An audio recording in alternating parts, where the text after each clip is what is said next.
Hello and welcome to Recap Radio. I'm Diego Cupolo, editor-in-chief of Turkey Up, and this is our live show about Turkish politics and foreign policy. Today I'm talking to James Jeffrey, former U.S. ambassador to Turkey, Iraq, Albania, and also former U.S. special representative for Syria engagement, among many other positions in public service. Thanks for joining us, Ambassador. Thanks for having me on, Diego. In this webcast, we're going to talk about Syrian President Ahmed al-Sharaa's visit to Washington yesterday, what it means for U.S. policy on Syria, and implications for Turkey. We hope to talk about 30 minutes and welcome questions from the live audience. So let's get right into it. Trump said he likes Sharaa. He wants to give him a chance. To sum up some of the reporting on the visit, we've seen that there's an extension of the suspension of Caesar Act sanctions for another 180 days. So an extension of those sanctions reliefs. We also see Syria could join a U.S.-led coalition against the Islamic State. And there's also reports that U.S. military might have some kind of presence in a Damascus airbase. How do you see Sharaa's meeting with U.S. President Trump? Well, first of all, it was symbolically very important, beginning for the Syrian people who have suffered so much, 600,000 plus killed, almost half the population, 12 million displaced or refugees, including more than 3 million to Turkey. So it's good for the people of Syria. It's good for the region because Syria is key, particularly to ensure that Iran does not rebuild its proxy network that has been so thoroughly defeated in the last 2 years. But what came out of this meeting is more questionable, and it raises, in my mind, some problems with the execution of basically good policy by the Trump administration. Trump was absolutely correct in reaching out to al-Sharaa in Riyadh, just as Biden was correct in sending his Assistant Secretary, Barbara Leaf, to Damascus as soon as Sharaa took over back in December. The problem is we didn't get very much, as far as we know, out of this visit. The special terrorism category, which the state of Syria has been in for many years, I thought would be lifted. It's not that difficult to lift. It's the last original country in it, but it wasn't. Also, while Sharaa's people indicated they would be ready to work with and have protocols with the coalition to defeat ISIS, which is now 89 countries, including, of course, Turkey, they didn't take that step.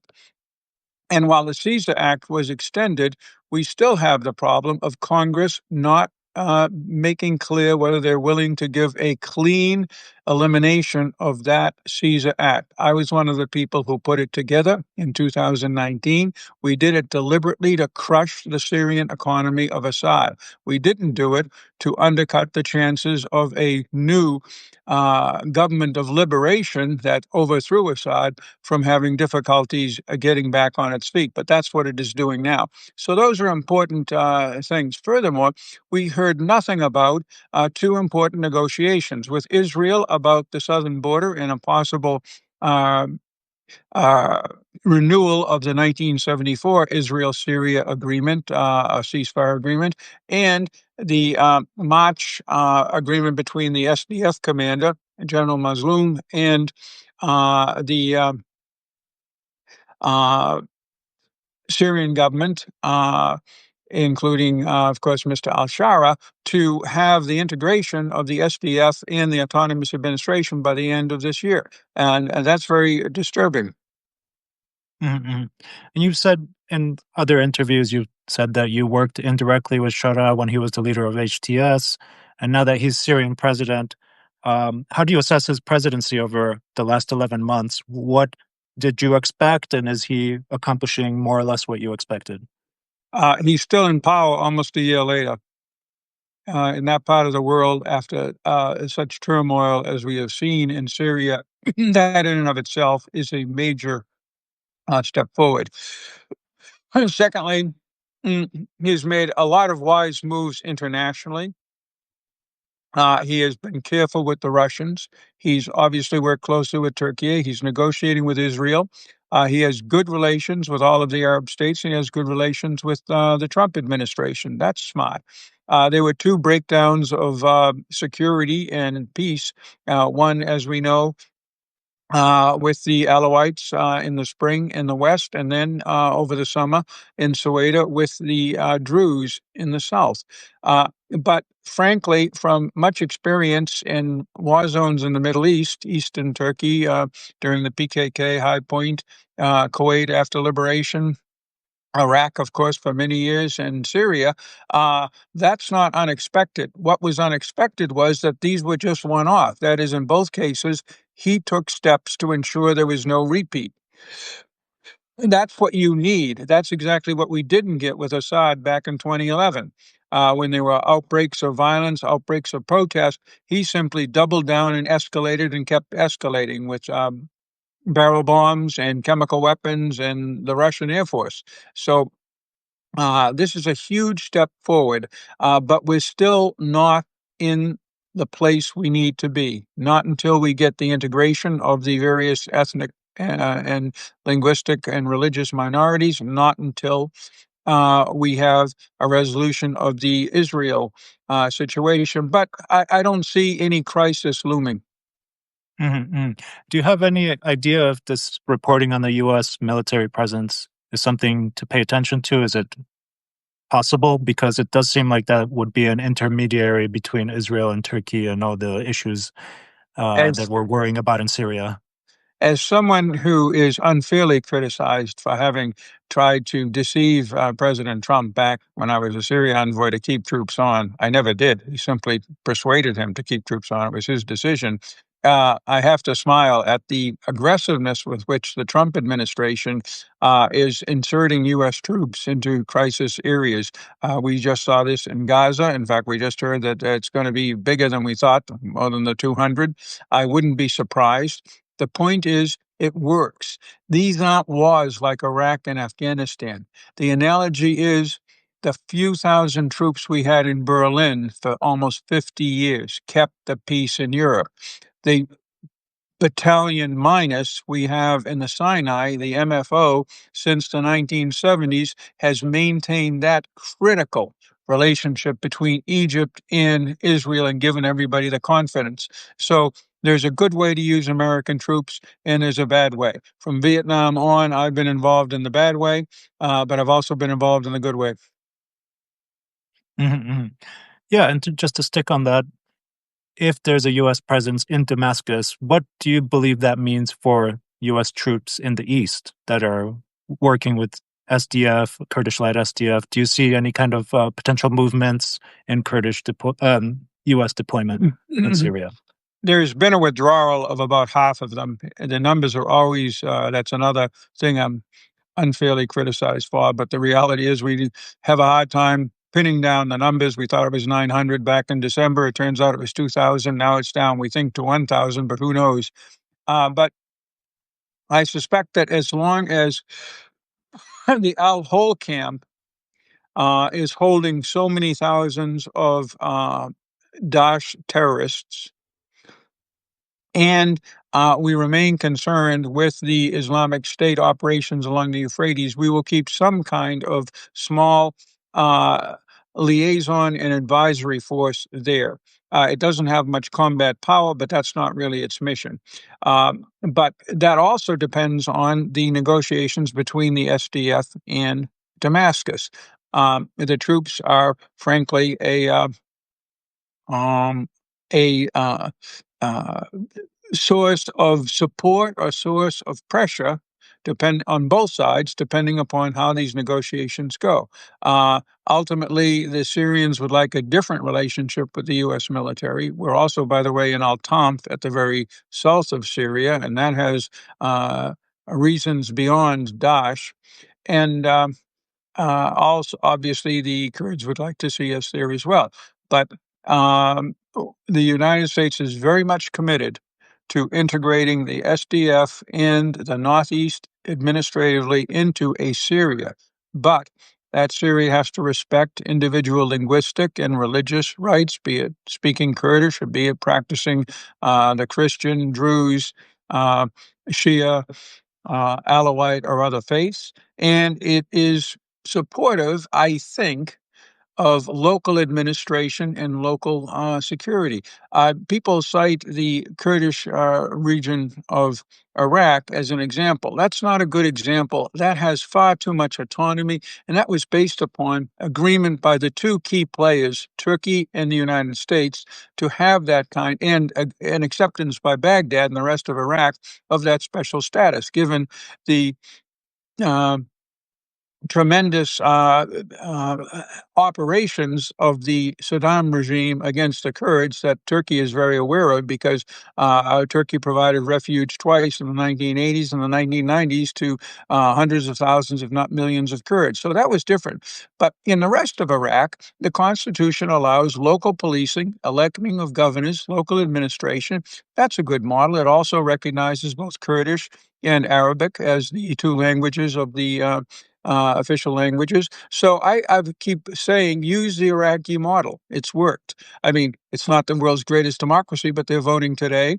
And as a neighbor of Turkey's, everybody knows that Iraq is all in all not a bad partner. The oil is flowing again. The PKK is slowly surrendering. And so it's not a bad situation. Let's duplicate it in Syria. To be very direct, do you expect some kind of KRG formulation of a semi-autonomous state in northeast Syria? No, as I said, special reasons in Iraq. One, the absolute horrific oppression. I don't use the word genocide unless it's a real genocide, but certainly oppression and slaughter of hundreds of thousands of Kurds, including by chemical weapons, by the Saddam regime, led to Turkey and the United States basically creating, after 1991, a military protectorate over the north of Iraq. And then after 2003, Turkey and the United States agreeing that it should be semi-autonomous. That those circumstances do not exist in Syria.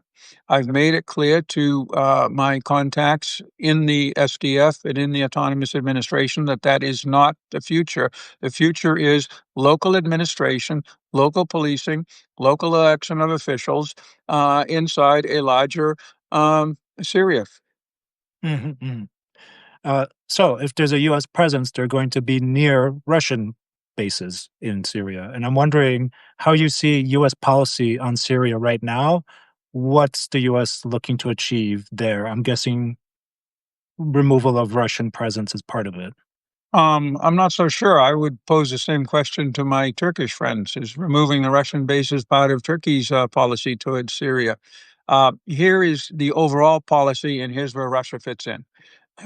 There's no doubt that the Trump administration, by essentially lowering the hammer on Israel, on Gaza, a month plus ago, what it has done to Iran, what it is, its campaign against the Houthis, supporting Israel and Lebanon, it has changed the Middle East, and Turkey played a huge role by the overthrow of Assad, which would not have happened without Turkish assistance, which President Trump again mentioned yesterday, citing President Erdogan when he met with President Shara.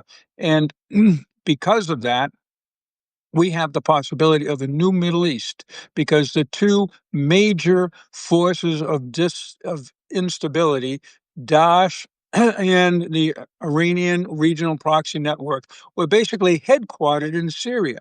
And now, even more than Lebanon or Yemen, that those presence are either gone or, in the case of Daesh, much reduced. So Trump, who really wants to pivot to Asia, but doesn't want to leave an insecure Middle East behind him, because what we've seen many times is when we do that, back we are. At one point after October 7th, we had 3 aircraft carriers in or heading to the Middle East. So that isn't pivoting to Asia. So we want to eliminate the circumstances that lead to those American commitments by creating a stable region governed by the people and the states of the region. That is the Arab states, Israel, and Turkey. And if the Iranians want to sign agreements and give up their weaponization of nuclear materials program, eventually Iran as well. Now, that gets to Russia. Is the United States happy with those bases?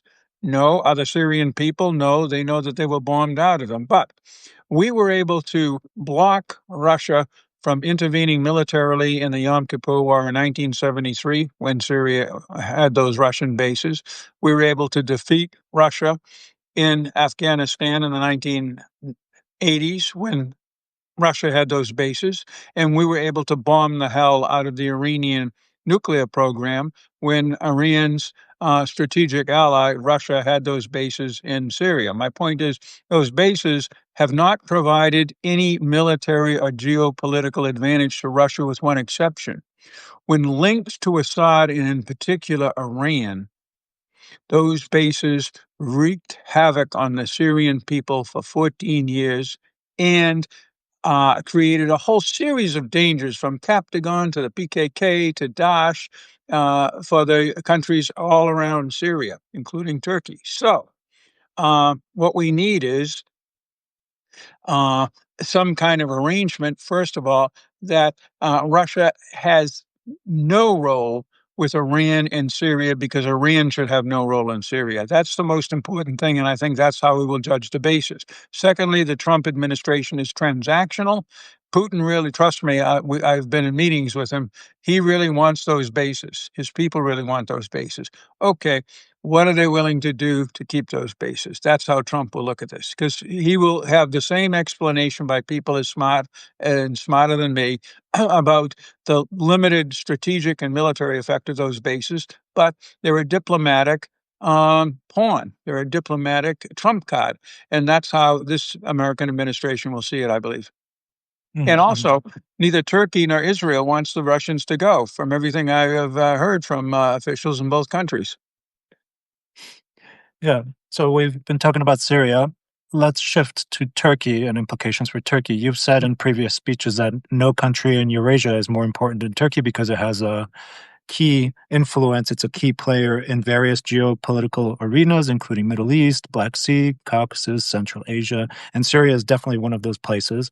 I'm going to start with a question from the audience. What do you make of Fidan's presence in Washington during this visit by Shara and his delegation? He seems to have taken a photo with Marco Rubio.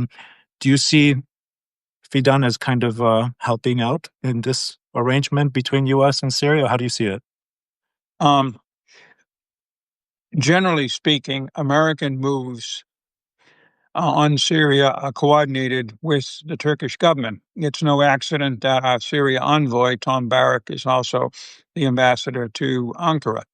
But I am pretty sure that Hakan Fidan was there to follow up on President Erdogan's visit to talk about, and you saw the American statement, next steps in Gaza, which of course is very important to the Turkish people and to the Turkish government, and next steps on Ukraine, also very important to Turkey. So those are the two official um,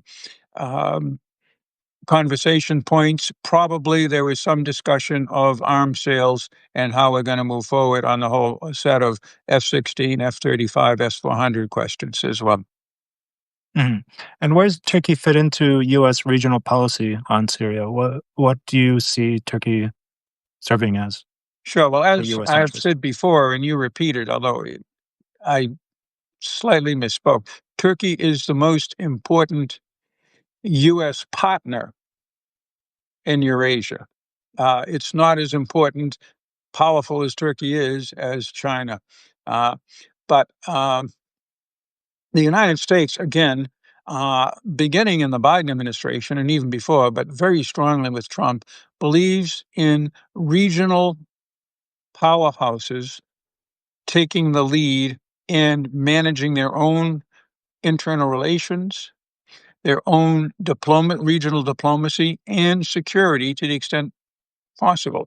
Trump looks at the Turkish military, he looks at the militaries of Arab states, he looks at the Israeli military, and he can't understand why we need to have three aircraft carriers there particularly looking at where the Iranian military is now. They have expended most of their missiles. Their nuclear program is in ruins, and they never uh, don't have a strong ground force. And who is it going to be deployed against? Iraq? I don't think so. So therefore, Trump believes that the states of the region should have the lead. He's not going to dictate, as he said in Riyadh when he first met al-Sharaa some months ago, the internal composition of states. You've seen very little criticism from the American government about certain steps that the Europeans criticize in Turkey on opposition figures and the opposition party. As far as Trump is concerned, this is the business of the Turkish people. Mm-hmm. And how's that extend to the economic dimension of Syria's reconstruction? We've got a question from the audience. Can you talk a bit about how you see Turkey facilitating, or where's the financing coming from to reconstruct Syria after so many years of war? Well, Turkish construction countries are famous throughout the Middle East and in Eurasia. They have tremendous capabilities that almost no one has anymore. And of course, they have a good relationship with al-Sharaa, so I suspect that they will be playing a central role. Turkey has developed over the last several years extraordinary financial relations with Gulf states, including a major capital investment by the Emiratis and other facilitation. So I suspect it'll be a combination of both. American firms are very interested in getting involved on the ground. Trump will not be shy about insisting on a certain slice for American firms.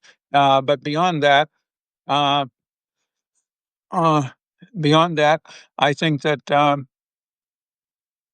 it will be first come, first serve, as we say. What's that mean? That means that al-Sharaa will be open, just as he is diplomatically, in economic and investment terms, to whoever's willing to come in, bring skilled capabilities, and bring financing. They will find a welcome host in the Syrian government. Mm-hmm. Yeah. So we covered SDF, Kurdish region. How do you see the threat of Islamic State shaping future U.S. interests in Syria? Do you believe that there can be a resurgence, and how do you delegate this task to local actors? There always can be a resurgence. You know the history of it because they impacted, people don't understand this, they impacted Turkey more than any other country in the region other than their bases of Iraq and Syria, with a whole series of massive slaughter of civilians and mass casualty attacks in 2015 through 2017. And we know the instability, division within the international community, and bad actors like Iran and Assad are what produce resurgences of this Islamic terrorist trend in the Middle East.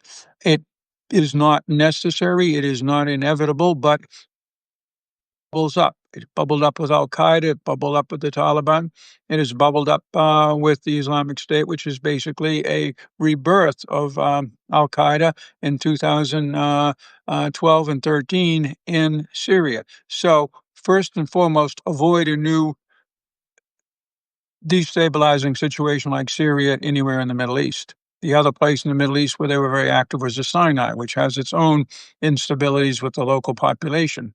So that's the first thing.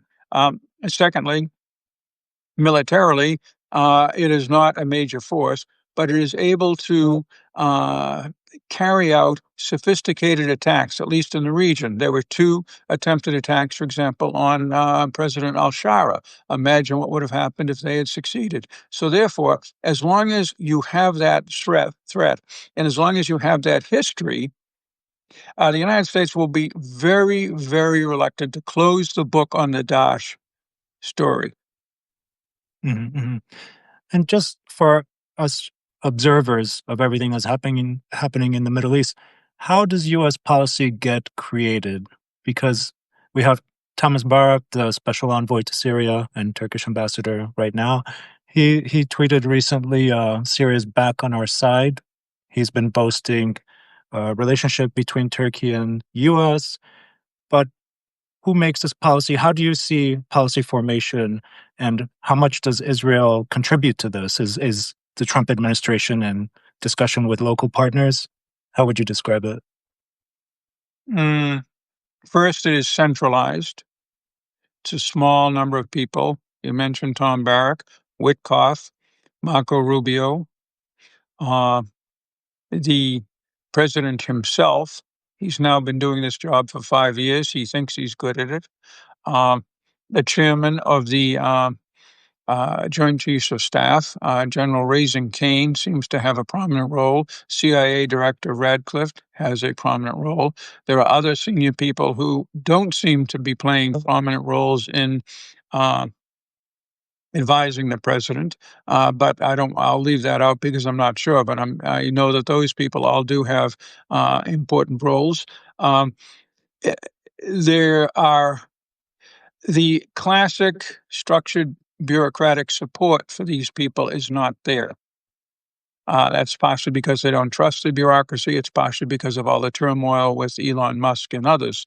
Um, Eventually, they'll have to build up something because you have to execute policies. For example, in the Caucasus, we had this major breakthrough with, again, help from Turkey on Armenia and Azerbaijan and the corridor and everything. Well, that takes enormous effort. I was involved in Bosnia after the Dayton Accords, again, where Turkey was one of our major partners, but we had 30 other partners, and we had all kinds of very complicated actions, including a corridor from Gorazde that is somewhat like the corridor that people are looking at between Nakhichevan and Azerbaijan. And what this takes in detail work is massive.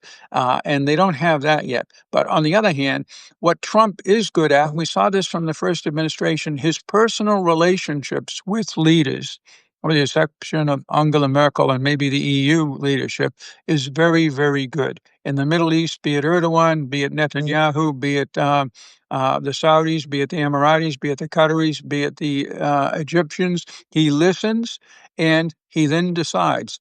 He doesn't always decide in favor of Turkey. He doesn't always decide in favor of Israel or the Saudis, but he will know the positions because he's a smart negotiator. And he does a lot of the work himself. He's very active on the phone. Mhm. And to wrap, we have one more question from the audience, bringing it back to the SDF. What do you make of the end of year deadline for applying the March 10th agreement between the SDF and Damascus? How hard do you think it is? What do you expect to see by the end of the year on that? I would not predict that all of the agreement will be executed by that time.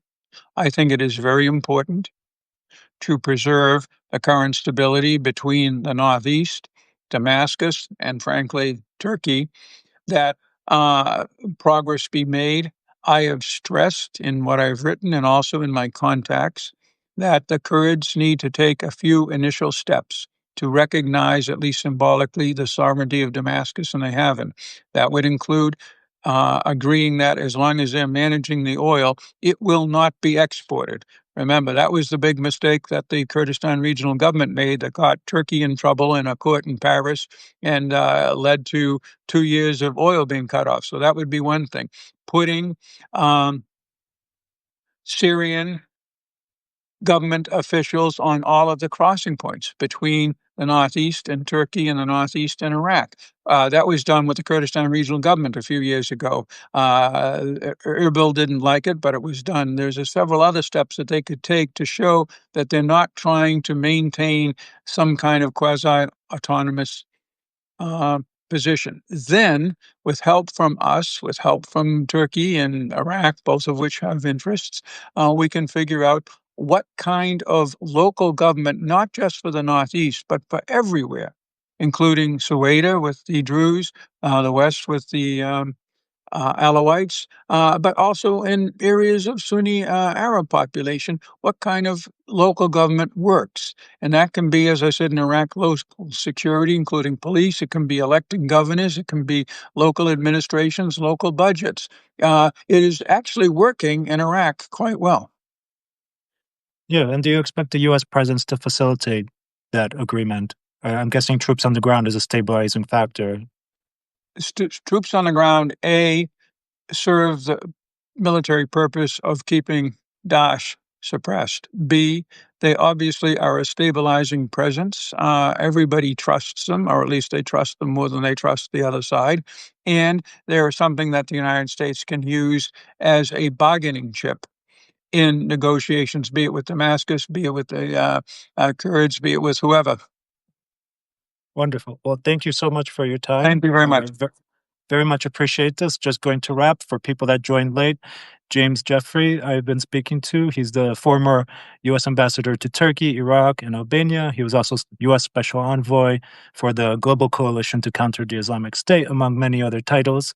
Thank you to our listeners. If you missed part of this discussion, you'll find it on Spotify, Apple Podcasts, and YouTube with relevant links in half an hour to an hour.